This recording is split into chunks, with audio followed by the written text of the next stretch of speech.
انا ديجا عندي مشاكل، وديجا جربت بزاف ديال المنتوجات، بزاف ديال الادويه والعمليات، 4 ديال العمليات درت. فالطبيب قال لي ما نقدروش نعاونك في هذا المشكل ديال خصوصا المصران. فالحمد لله منين بديت المنتوجات وقلت غادي نجرب على الله سبحانه وتعالى، لان درت ثقه في الله سبحانه وتعالى. ثم هاد المنتوجات هادو وفي بنت عمي اللي عاودت لي عليهم حيت عندها تجارب ودرت فيها الثقه. والحمد لله منين خديتهم الشهر الاول الثاني الثالث، كل ما كيدوز نهار على نهار الحمد لله كنشوف تحسن. يعني صافي الحمد لله. قلت هذا هو الخير الكبير اللي خاصني انا نوصل رسالتي للناس. يعني صحيح قبل المريض.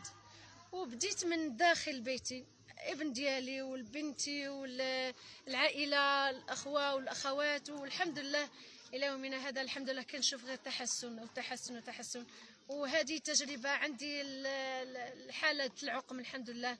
الاخت راه دابا جابت وليد